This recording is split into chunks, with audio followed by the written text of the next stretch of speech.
Tonight's topic is West Windsor and affordable housing, new development, and it's a lot going on.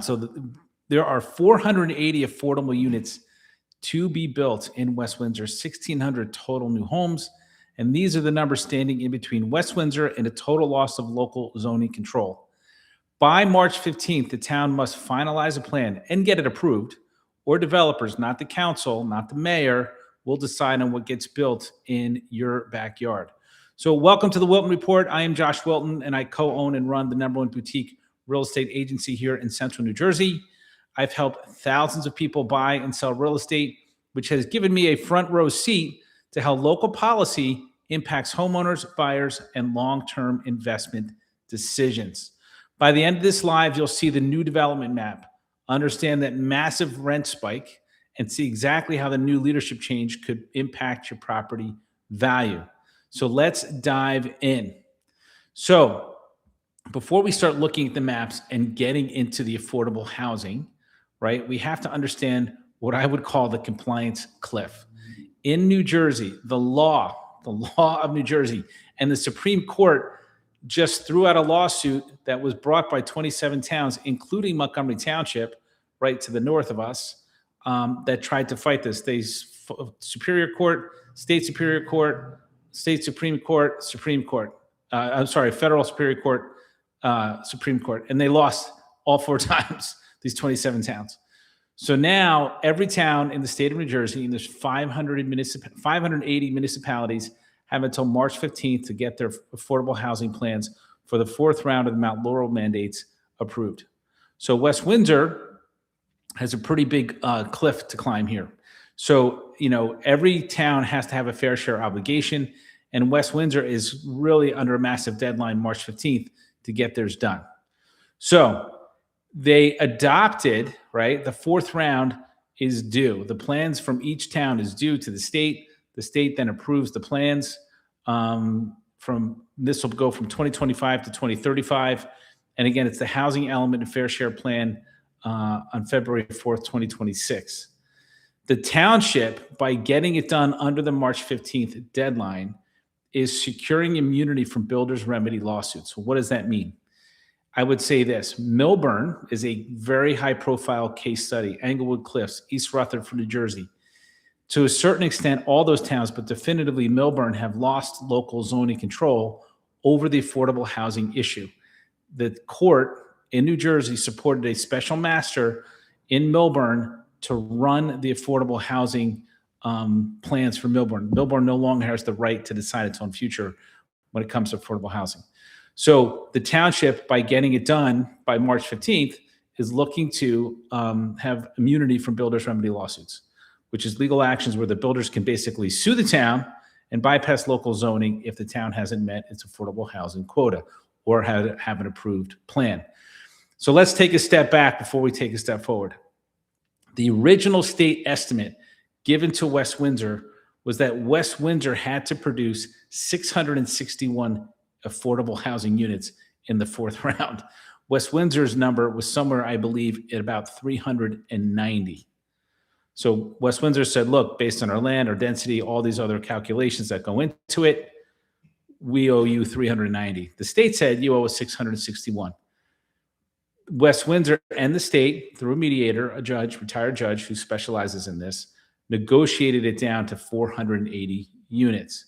I do believe that they're looking at developing about 507 just to be safe and get ahead of the next round and stay ahead of the builders.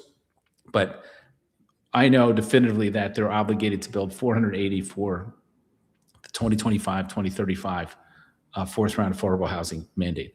So how are they going to do that? So if you think of West Windsor, it's a pretty big municipality, right? It comes almost to Carnegie Lake, to the canal in Princeton, cross Route 1, goes all the way south to Robbinsville, over to Hamilton, right? Plainsboro, Cranberry, it's a big municipality, and it's very wide and it's very deep. Interestingly, West Windsor is the town in Mercer County for trains. The Princeton Junction train station, which is a neighborhood in West Windsor, is, I'd almost say, world famous for the train and its at least name affiliation with the university. Hamilton obviously has a train station. We haven't done Hamilton's affordable housing yet. We will. So West Windsor has a train station, and West Windsor is cut 2/3 south of Route 1, 1/3 north of Route 1. And obviously all along Route 1, you have commercial corridors, you have some vacant land, believe it or not. You have apartment buildings. So when you think about West Windsor and their strategic plan for their affordable housing obligations, they're concentrating the sites along Route 1 and as close to the train station as possible, because they don't want to have the car traffic that would come with just randomly putting it in the middle of single family suburbs in the heart of West Windsor. So this whole new round, if you're a resident in West Windsor, if you're thinking, I'm going to move to West Windsor because of this round, great. The majority of it will be on Route 1, and there'll be some pocket stuff developed. And there's already been a bunch of stuff developed and being developed all around the train station. The train station parcel, I believe, was 350 acres that has been redeveloped. And I did take the train the other day, and I was looking at all the new housing, and I've seen this in Somerville, Princeton Junction, all these towns where they're developing housing around transit, like right next to the train station. And you have to wonder from a practical perspective, what took everybody so long to realize like it's good to build on the train, right? So again, the BMS site on Route 1 South, Carnegie Center, they're going to repurpose some of the older office buildings there. The Ellsworth Center in Princeton Junction, that's called this Village Center. On Route 1, right near Trader Joe's, across the Route 1 from Market Fair. I hope they build a bridge, because then those people are lucky enough they can go to P.F. Chang's. P.F. Chang's, I'm not going to lie, some pretty good Brussels sprouts. Highly recommend them. So they can get to Market Fair relatively easily, right near Lowe's, right near Trader Joe's, right near food, back way to the Princeton Junction train station. So those are some of the bigger site developments. The one near Trader Joe's, I think, is going to have in the next round the largest impact. So the BMS site, 650 total units, affordable 163 units. That's a 20% set aside. So what happens is this: the town owes 100 affordable housing, in this case 480. A builder is going to build 100 units, give the town 20 to rent out or sell as affordable housing. The builder will keep the other 80 out of the 100. So there's a 20 to 25% set aside for every 100 units built for affordable housing, pretty much across state. You can use that in any town across state. Princeton, West Windsor, doesn't matter. So the BMS site is going to be one of the largest single contributors to the 10-year plan. Carnegie Center, which is a very actually beautiful office park, you're going to see office to residential conversion. So it looks like 326 units with 82 affordable. In the 900 series of Carnegie Center, my understanding, it's 275 units, 69 affordable. So again, it's a massive shift in Route 1 planning. It's turning office parks in live to work play hubs, meaning like they're pretty close to the train station. They're close to Route 1, right? Even though we are in a return to work environment, COVID did shave, right, the demand for office space. And you could probably argue that West Windsor was a little bit overbuilt on Route 1. So then there's the Ellsworth Center, which is like the Princeton Junction, right near the Dinky, the train station. There's about 40 units going in there, 10 affordable. That'll be nice. The Tractor Supply site, La Placa Obel site, and that's on Alexander Road. I think it's 512 Alexander Road. That's on the Princeton side of Route 1. That's closer to Princeton than it is to West Windsor. Like, it's right around the corner from the university. That will be a hot parcel. That's a smaller redevelopment. And then the Woodmont commercial area will be a mid-density residential inclusionary project. So there are a lot of projects being built in West Windsor in the next 10 years. 1,600 new units will be brought to the market in West Windsor. 480 of them will be affordable housing. So what does that mean for the residents of West Windsor? Oh my God, the town's going to be ruined, all that stuff. No, that's not what's going to happen.